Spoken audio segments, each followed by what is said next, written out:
Lumi baru saja pulang dari warung tempat ia bekerja sambilan. Pakaian lusuhnya sudah lembab oleh hujan, tetapi ia tetap berjalan cepat sambil membawa 2 kantong plastik berisi obat dan sedikit sayuran murah. Ayah pasti menunggu, gumamnya sambil merapatkan kerudungnya yang basah. Ayah Lumi memang sakit-sakitan sejak lama. Penghasilannya sebagai tukang ojek tak cukup untuk biaya berobat. Lumi sering menjadi tulang punggung, meski ia sendiri nyaris tak punya apa-apa. Namun ketika ia tiba di ujung gang, suara ban mobil berdenting keras, disertai teriakan warga. Tabrakan! Ada yang tertabrak. Hati Lumi mencelos. Ia melihat kerumunan mengelilingi seseorang yang tergeletak. Lumi berlari. Ayah, jeritnya.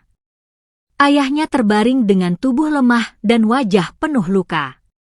Seorang lelaki paruh baya berwajah terpandang, mengenakan kemeja mahal, panik dan pucat. Saya tidak sengaja. Maaf, Pak, saya akan bertanggung jawab. Lelaki itu menggigil, suaranya gemetar. Tanpa pikir panjang, lelaki itu mengangkat ayah Lumi sendiri ke dalam mobilnya, mengajak Lumi naik, dan melaju ke rumah sakit. Namun takdir tak dapat ditawar. Ayah Lumi meninggal malam itu. Lumi menangis memeluk tubuh ayahnya. Tangisnya pecah, tersedu-sedu. Sementara lelaki itu berdiri terpaku, wajahnya diliputi rasa bersalah yang menghantam seperti batu besar. Aku telah merenggut satu-satunya keluargamu, katanya lirih. Lumi tidak sanggup menjawab. Ia hanya menangis, kehilangan seluruh dunia dalam sekejap. Beberapa hari setelah pemakaman, lelaki itu datang ke rumah Lumi. Namanya Ardian Pratama, pengusaha terkenal, terpandang. Lumi menyambutnya dengan sopan, meski wajahnya masih sembab. Saya datang, karena saya sudah memikirkan ini, ucap Ardian. Saya tidak bisa menghapus kesalahan saya. Tapi saya ingin memperbaikinya. Lumi menunduk. Bapak sudah menanggung semua biaya rumah sakit. Itu saja sudah lebih dari cukup. Tidak. Lelaki itu menggeleng tegas. Ayahmu meninggalkan hutang yang cukup besar. Aku telah mengeceknya. Jika kau membiarkan dirimu dikejar para penagih, kau akan hancur. Lumi menggigit bibirnya. Ia memang tahu hutang itu, hutang yang takkan mampu ia bayar meski bekerja seumur hidup. Aku akan bekerja lebih keras, kata Lumi. Suaranya bergetar, namun tetap mencoba tegar. Ardian justru menatapnya lama, penuh penyesalan dan iba. Lumi, aku ingin menikahimu. Lumi membeku. Seakan dunia berhenti. Bapak, apa? Bisiknya. Aku ingin bertanggung jawab dengan cara yang paling terhormat. Kau akan kuberikan rumah yang layak. Pendidikan. Hidup yang aman. Ardian terdiam sebentar. Aku ingin memastikan kau tidak sendirian. Lumi menggeleng cepat, air mata mengalir. Tidak, Pak. Saya tidak pantas. Saya hanya seorang gadis miskin. Saya masih berduka. Aku tidak memaksamu, kata Ardian lembut. Tapi hutang ayahmu, aku akan membantu melunasinya kalau kau mau menerima. Kata-kata itu menusuk hati Lumi. Hutang itu terlalu besar. Jika tidak dilunasi, ia bisa kehilangan rumah kumuh satu-satunya, bahkan mungkin keselamatannya. Ia gadis sendirian, tanpa perlindungan. Tapi menikah? Dengan lelaki yang seusia ayahnya? Lumi menggigit bibirnya lebih kuat hingga terasa asin. Baik, suaranya nyaris tak terdengar. Kalau itu, bentuk tanggung jawab Bapak, saya terima. Ardian mengangguk, wajahnya campuran lega dan bersalah. Lumi hanya menunduk, meremas ujung kerudung lusuhnya. Ia menerima bukan karena cinta, tapi karena keadaan menjeratnya. Ketika Lumi dibawa ke rumah besar keluarga Ardian, ia seperti masuk ke dunia lain. Rumah itu megah, penuh kaca dan marmer, dikelilingi taman terawat. Apa-apaan ini? Lumi menoleh. Seorang laki dengan sorot mata tajam berdiri di tangga. Baskara. Tinggi, tampan, namun wajahnya penuh kemarahan yang tak disembunyikan. Ardian lalu menjelaskan. Pak, serius. Baskara turun beberapa anak tangga. Kamu mau menikah dengan gadis ini? Lumi merapatkan jilbabnya, menunduk malu. Ardian menatap putranya. Baskara, dengarkan dulu. Aku tak perlu mendengar penjelasan. Baskara mengacungkan tangan, suaranya meninggi. Ibuku belum sepenuhnya pulih setelah perceraian. Dan sekarang Papa membawa calon istri baru? Secepat ini? Lumi terkejut, Ardian ternyata sudah bercerai. Ardian menegang. Ini berbeda. Papa bertanggung jawab atas hidupnya. Dengan menikahinya, Baskara mendekat. Ini konyol. Dan tidak masuk akal. Tatapannya jatuh pada Lumi. Dingin. Menilai. Meremehkan. Dia terlihat bahkan lebih muda dariku, katanya sinis. Apa Papa tidak malu? Lumi menunduk lebih dalam. Wajahnya panas. Sekali lagi ia merasa kecil, hina. Baskara. Ardian bersuara tegas. Jika kamu benar-benar menolak pernikahan ini, Baskara mendelik, maka kamulah yang harus menikahi Lumi. Ruangan seolah membeku. Apa? Baskara nyaris tertawa tidak percaya. Papa bercanda. Aku serius. Ardian menatapnya lurus. Jika kamu ingin menjaga perasaan ibumu dan menolak Papa menikah lagi, maka tanggung jawab ini harus kau ambil. Kau lelaki dewasa, bukan? Baskara terdiam lama. Ia memejamkan mata, napasnya gemetar oleh konflik batin. Sementara Lumi merasa dadanya sesak. Ia ingin berteriak bahwa ia tak ingin menjadi beban siapapun. Namun pada akhirnya, baik, Baskara mengucapkannya dengan suara dingin, membeku. Aku akan menikahinya. Lumi hampir saja menjerit tidak setuju, tetapi suaranya hilang. Semua terjadi terlalu cepat. Terlalu tak masuk akal. Tapi begitulah nasib kadang bekerja, kejam dan tanpa kompromi.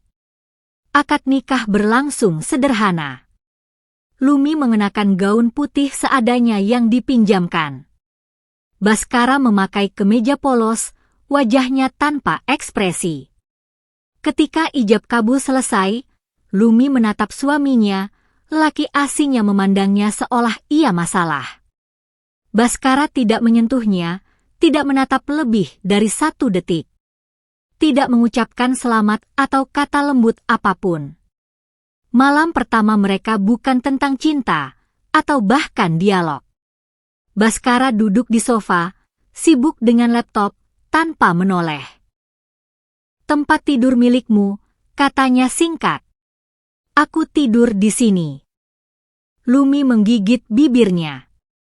Baik, jawabnya lirih. Itulah awal pernikahan mereka. Dingin, hambar, penuh jarak. Hari berganti hari. Baskara hampir tidak pernah bicara. Jika bicara pun, sesingkat mungkin. Makan saja tanpa aku.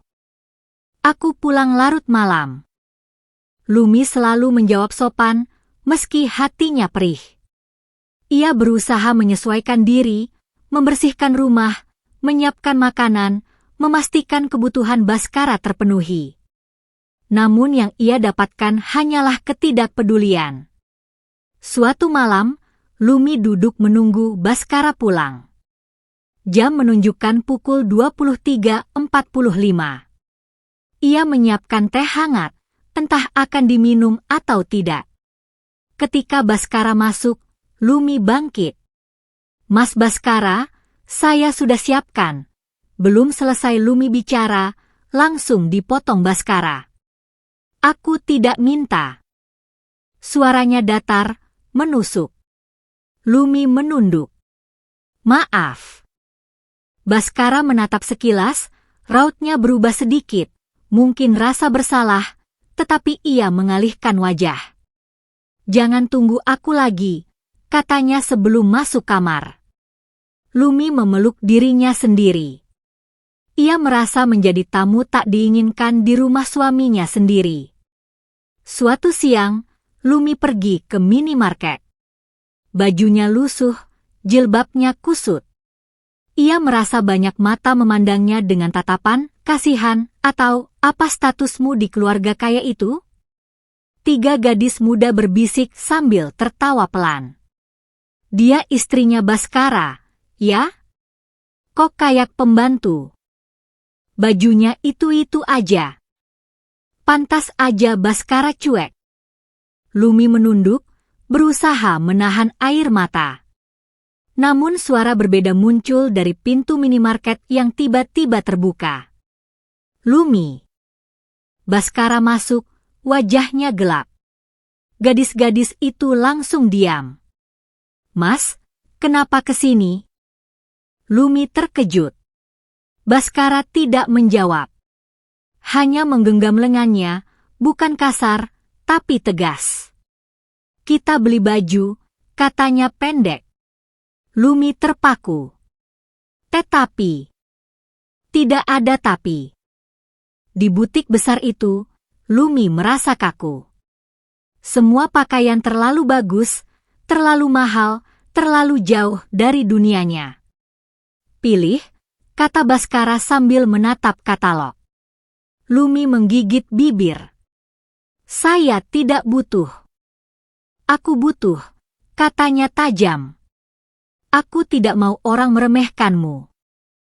Kata-kata itu menusuk lembut. Meski ucapannya terdengar dingin, Lumi tahu maksudnya berbeda. Ia mencoba beberapa gamis sederhana tapi elegan, warna-warna lembut yang syari. Ketika ia keluar dari ruang ganti, Baskara menoleh dan membeku. Baskara terpana. Untuk pertama kalinya, tatapan itu bukan dingin. Ada kekaguman. Ada sesuatu yang membuat Lumi ingin berpaling karena malu. Namun seketika Baskara mengalihkan pandangan, batu kecil, pura-pura tidak peduli. "Lumayan," katanya sambil menatap katalog lagi. Tapi wajahnya memerah sedikit. Lumi memeluk dadanya. Hatinya yang lama beku, terasa hangat untuk pertama kalinya. Ibu Baskara suatu sore datang tanpa pemberitahuan. Tatapannya menusuk Lumi dari ujung jilbab hingga ujung kaki. "Inikah perempuan yang kamu nikahi?" Bahkan caranya berdiri pun seperti orang ketakutan, katanya sinis. Lumi hanya menunduk, menggenggam jemarinya yang dingin. "Baskara, padahal kamu bisa memilih siapapun." Lanjut ibunya. Lumi menunduk dalam-dalam. Ketika ibunya mengatakan Lumi mungkin hanya ingin harta keluarga mereka, Lumi merasa patah. Malam harinya, ia memberanikan diri mengemasi pakaian. Baskara masuk kamar. "Kamu mau kemana?" "Saya tidak pantas tinggal di sini," jawab Lumi terbata. "Saya hanya menyusahkan Mas." Baskara menahan napas, tak mengerti perasaan di dadanya yang menegang. "Tinggal, katanya keras, hampir seperti perintah. Tapi Mas, aku bilang tinggal. Lumi terdiam. Baskara sendiri tidak mengerti kenapa ia segitu paniknya.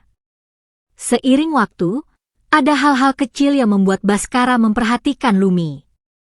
Lumi selalu merawat ayahnya ketika ayahnya datang berkunjung. Lumi selalu bersikap sopan kepada ibu Baskara meski dihina. Lumi selalu membiarkan dirinya disalahpahami tanpa membela diri. Lumi selalu menunggu Baskara di meja makan walau laki-laki itu jarang pulang tepat waktu. Dan yang paling membuatnya bingung, ia mulai mencari-cari sosok Lumi ketika gadis itu tidak terlihat. Kemana Lumi? Sedang apa dia? Sudah makan atau belum? Perhatian-perhatian kecil itu tumbuh tanpa ia sadari. Suatu hari, seorang pria tukang galon memuji Lumi.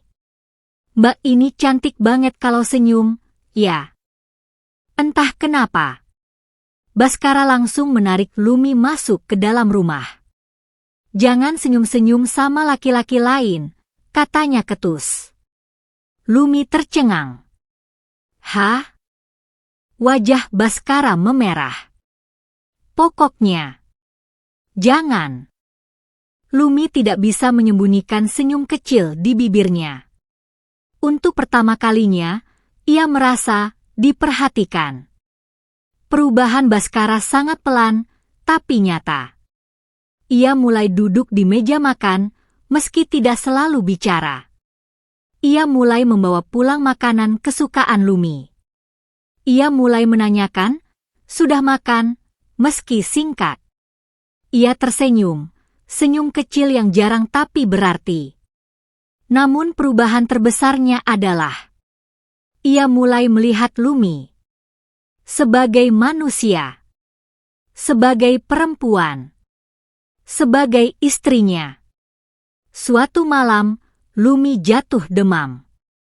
Baskara panik, membawa Lumi ke dokter. Sepanjang malam ia duduk di samping kasur, memegang tangan Lumi. Jangan bikin aku takut, bisiknya. Lumi tersentak, Baskara tidak sadar ucapannya keluar. Ketika Lumi membuka mata, Baskara langsung berdiri malu, seolah ketahuan mencuri. Aku cuma, ya, memastikan kau tidak apa-apa, katanya gagap. Lumi tersenyum tipis. Terima kasih, Mas Baskara. Dada Baskara menghangat aneh. Suara lembut itu menjadi sesuatu yang ingin ia dengar setiap hari. Konflik besar datang ketika Lumi mendengar ibu Baskara berbicara keras dengan putranya. Kamu berubah, Baskara. Jangan-jangan kamu mulai menyukai gadis itu? Bu, Lumi bukan sekadar. Dia hanya ingin harta keluarga kita, bantah ibunya. Lumi berdiri di balik pintu, hatinya remuk. Ia merasa menjadi sumber perpecahan antara Baskara dan ibunya. Malam itu ia menulis surat pendek dan meninggalkan cincin nikah di atas meja. Mas Baskara, terima kasih sudah menjadi rumah untuk saya meski sebentar. Saya pergi agar Mas tidak terbebani oleh keberadaan saya. Maaf kalau saya menyusahkan. Ketika Baskara pulang, ia menemukan surat itu. Wajahnya langsung memucat. Lumi. Ia berlari keluar rumah, menyusuri jalan, bahkan bertanya kepada siapapun yang lewat. Dan ketika ia menemukan Lumi di halte, membawa satu tas kecil, Baskara langsung menariknya ke dalam pelukan. Jangan pergi. Lumi kaget. Mas, kalau kamu pergi, aku tidak tahu harus bagaimana. Suaranya pecah. Aku tidak mau kehilangan kamu. Sekali lagi tidak. Lumi merasa dadanya dihantam ribuan rasa. Mas, kenapa? Baskara menatap matanya tajam, tanpa keraguan. Karena aku cinta sama kamu. Lumi terisak. Mas, benar. Kalau kamu pergi, hidupku kosong. Baskara memegang wajah Lumi.